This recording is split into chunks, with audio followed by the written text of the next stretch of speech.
우리가 이제 아동 집단 상담할 때, 이제 먼저 구성원들이 남자하고 여자하고 같이 구성원이 있을 때 서로 대립하는 상황이 올 때, 갈등 상황일 때 어떻게 개입해야 될지를 한번 보겠습니다.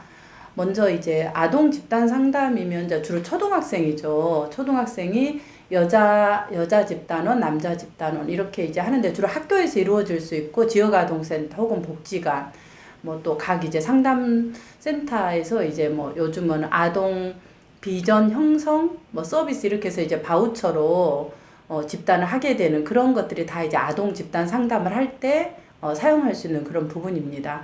그럴 때 이제 그 구성원이 여성과 남성일 때 이제 두 가지가 있어요. 그 구성원이 주로 여학생이 3명, 남학생이 1명. 남학생이 뭐 4명, 여학생이 1명 이런 식으로 전체적으로 성비가 좀 균형을 맞지 않은 집단원들이 있을 수 있죠. 그럴 때는 갈등이 훨씬 더 많이 일어나요. 성별 갈등이. 그럼 이제 어떻게 되냐면 남학생이 주로 많고 여학생이 혼자 있을 때는 이제 구성원 자체의 성별이 소수인 참여자가 조금 이렇게 약간의 위협감도 느낄 수 있고 아니면은 안정감을 좀 덜 느낄 수 있어요. 그러니까 그 집단 리더가 만약에 여성이라 그러면 같은 편으로 집단 리더가 자기의 편이 되어줄 거를 무의식적으로 요청해요. 아니면 의식적으로 요청하기도 하고. 선생님 우리 여자니까 같은 편 돼요. 이렇게 이제 약간 그 집단을 편가르기처럼 이렇게 요청하는 경우가 있을 수 있습니다. 그럴 때 이제 리더가 이런 경우가 충분히 집단에서 일어날 수 있다. 또 남자는 남자대로 마찬가지예요. 그래서 이제 이러면 집단 전체 중립적인 리더의 태도가 흔들릴 수 있거든요. 그럼 이제 흔들리게 되면 집단 전체의 안전이라든가 이런 그 균형적인 것들을 집단을 해 나가는데 어려움이 생길 수 있어요. 그래서 어떻게 해야 되냐면은 우선은 이런 걸 이제 구조화할 때 굉장히 이거를 이제 좀 더 세밀하게 구조화하면 좀 더 도움이 됩니다. 그럼 어떻게 구조하라냐면 첫째, 자 반갑습니다. 오늘 이제 집단을 우리가 재밌게 우리 친구들하고 하기 위해서 우리가 지켜야 될 규칙이 있습니다. 그래서 이제 이 규칙을 얘기할 때 규칙 그러면 잘 얘들이 막 지켜야 되는 것을 어려워해요. 그래서 제가 가족이나 아이들이나 다 할 때 신호등 규칙을 되게 쉽게 적용해요. 우리 친구들 신호등 알죠? 맞아요. 자, 우리 신호등은 색깔이 뭐가 있죠? 3가지. 자, 그럼 빨간 신호등은 어떨 때예요? 절대 해서는 안 되는 거예요. 그러면 딱 이렇게 이미지가 들어와요. 그럼 우리가 집단을 재밌게 하기 위해서 빨간 신호등 절대 해서는 안 되는 게 있어요. 그게 뭘까요? 하고 이제 먼저 아이들이 어떻게 알고 있나를 먼저 물어보는 인식을 해봐요. 그러면 이제 아이들이 다 기본적인 것을 알고 있어서 욕하면 안 되고 때리면 안 되고 이제 이런 이야기들은 물건을 던지면 안 되고 이런 것들 신호등에 규칙으로 해서 딱 빨간 신호등을 딱 이렇게 그 집단하고자 하는 데다가 이렇게 색깔로 표시를 해요. 신호등을. 그리고 그 밑에다가 스티커 같은 걸로 뗐다 부었다 뭐 이런 식으로 해서 붙여놓으면은 아이들이 자발적으로 얘기를 하는 거기 때문에 훨씬 쉬워요. 선생님이 이제 알려주는 것보다. 그러면 대부분 이건 알고 있어요. 이제 그런 중에서 아이들이 얘기하다가 놓친 게 있으면은 맞아요. 우리 친구들이 우리가 꼭 해서는 안 되는 거 그런 걸 잘 알고 있네요. 근데 이런 빨간 신호등인데 이거 예를 들어서 놀리는 거. 이제 놀리는 것이 되게 많을 수 있어요. 쟤는 못생겼다. 쟤 내 거 특히 이제 아이들이 뭔가 이제 뭐 클레이를 하거나 그림을 그리거나 뭔가를 만들기를 많이 하잖아요. 집단에서 할 때. 그럴 때 뭐라고 얘기하냐면 복불. 쟤 내 거 뺏겼어. 쟤 내 거 뭐 가져갔어. 너 내 거 보고했지. 이런 얘기가 되게 많이 나와요. 집단할 때. 그걸로 싸움이 일어나기 때문에 그런 것으로 놀리지 않을 것. 이 얘기를 하는 거예요. 그 부분이 집단의 빨간 신호등에 들어가는 부분. 그러면은 이제 아이들이 알고 그러면은 이제 빨간 신호등은 이러이러한 것들은 절대 해서는 안 되는 것, 그리고 같이 우리 빨간 신호등이 어떤 건지 우리 한번 같이 소리내서 해봐요. 그래서 함께 소리내서 해보는 것도 도움이 돼요. 왜냐면 집단은 전체가 의식적으로 함께 해 나가는 부분들이 필요해요. 성인이 아니기 때문에. 그러면 아이들이 다 알게 되죠. 그 다음에 그런데 이제 이까지만 하면 안 되고 그 다음 두 번째는 근데 우리가 빨간 신호등은 어때야 되죠? 꼭 지켜야 돼요. 근데 우리가 신호등 갔을 때 빨간 신호등을 모르고 빨간 신호등인데 우리가 건너가 버려요. 그럼 어떻게 되나요? 하고 다시 물어봐. 그러니까 지키지 않을 경우에는 어떤 일이 일어나는지를 물어보는 거죠. 그럼 어떻게 되나요? 꽤 죽는 거죠. 맞아요. 나도 죽고 너도 죽고 우리 모두가 사고가 나서 죽을 수도 있고 다칠 수도 있어요. 우리 친구들 정말 잘하네요.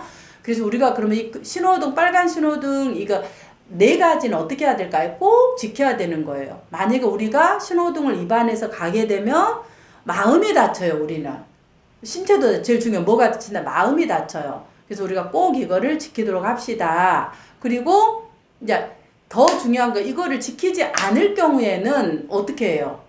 법에서는 법의 처벌을 받아요. 벌칙을 받는 거죠. 그래서 감옥에 가거나 또 어떻게 벌금을 내거나 사회에서는 면허가 취소되거나 이거는 왜 그러냐면 우리 안전에 관련되기 때문이죠. 그래서 우리가 재미있게 이 집단을 하기 위해서 꼭 지켜야 되는 빨간 신호등을 모르고 위반을 했어요. 그럼 어떡할까요? 이렇게 이제 우리가 이 규칙을 어겼을 때 빨간 신호등 어겼을 때 어떻게 해야 되는지도 사실은 같이 이야기를 해야 돼요. 왜냐하면 집단이라는 것은 아이들에게 되게 이제 사회의 모델링이 되는 거예요. 그러니까 우리가 재미나게 하는 것도 중요하지만 이걸 지키지 않았을 때는 어떠한 일들이 일어난다라는 것들을 이렇게 규칙으로 안전하게 하는 것들이 필요하다. 그게 이제 처음 구조화할 때 집단 리더가 하는 것이 되게 중요합니다. 이것은 이제 만약에 지역아동센터에서 하게 되거나 학교에서 하게 될 때 미리 학교의 기관장과 혹은 그 기관의 센터의 장하고 미리 의논을 하는 게 더 효율적이죠. 그래서 이러이러한 경우가 있을 때는 집단을 하다가 집단에 참여할 수 없고 바깥에 나가서 어떻게 한다? 바깥에 이제 뭐 선생님 그 옆에 센터장님이나 사회복지사나 아니면 사회복무요원들이 있잖아요. 거기 자리에 아무것도 없는 거 그냥 자리에 생각하는 의자 10분 앉아 있다가 다시 들어와서 참여할 수 있도록 하는 거. 이런 부분으로 뭔가의 이제 이 서로의 규칙들이 우리가 못 지켰을 때는 그렇게 하는 것으로 합니다 하고 전체 구조화 때 알려주는 게 아동 집단할 때 매우 중요해요. 청소년도 마찬가지입니다. 그래야지 서로가 규칙을 함께 지키는 것이 서로의 안전을 위해서 마음을 다치지 않는 거다. 이런 것들이 이제 전체 시작할 때 알려주는 거예요. 그게 이제 빨간 신호등. 그 다음에 또 이제 규칙할 때 노란 신호등 뭔가요? 네. 우리가 기다려야 되는 거예요. 어떨 때 기다리죠? 기다리고, 노란 신호등 기다렸다 파란불이 될 때까지 기다리는 거. 아이들이 다 아는 거야, 신호등 규칙은. 그러니까 이걸 이제 적용하는 거죠. 자, 우리가 서로 재밌게 즐겁게 이거 집단을 하려면 친구들과 노란 신호등에 해당되는 건 뭘까요? 우리가 기다려야 되는 것은 어떤 걸 기다려야 될까요? 하고 이제 물어보면 돼요. 그러면 아이들이 뭐라 할까요? 노란 신호등 기다려야 되는 거. 뭐 여러 가지 이야기가 나오겠지만 주로 기다려야 되는 것은 다른 친구들이 얘기할 때 내가 얘기하고 싶어요. 그럼 저 해갖고 막 이야기를 하는 게 아니라 다른 친구가 얘기할 때는 우리가 좀 기다렸다가 자기 차례가 되면 얘기하기. 혹은 나하고 앞에 있는 친구하고 의견이 안 맞아요. 그럴 때도 어때요? 우리가 기다리다. 상대의 이야기를.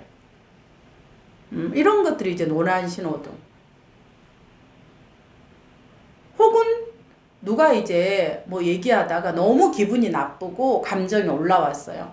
그럴 때 싫어! 나 이거 안 할 거야! 하고 이제 나가버리는 게 아니라 좀 더 그때는 호흡을 하고 기다리는 거. 이런 것들이 다 노란 신호등에 해당됩니다. 이렇게.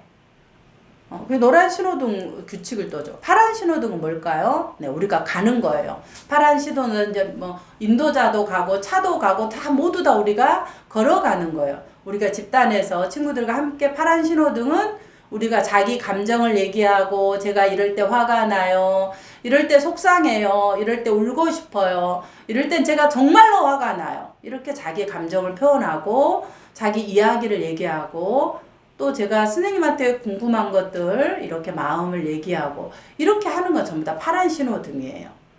자, 우리 친구들, 자, 우리 집단의 신호등 전부 다 잘 알았을까요? 이렇게 이제 빨간, 노랑, 파랑 그러면 딱 명확하게 나오잖아요. 신호등 세 개가. 그래서 그 앞에 놔두고 우리가 이제 얘기한 거를 선생님이 스티커로 붙일 수 있고 아니면 아이들한테 하나씩 그려보기로 해요. 자, 빨간 신호등 누가 그리고 노란 신호등 누가 그리고 파란 신호등 누가 할까 해서 제비뽑기를 해서 그걸 만들어갖고 규칙을 적어서 붙여놓는 것을 집단의 활동으로 해도 괜찮아요.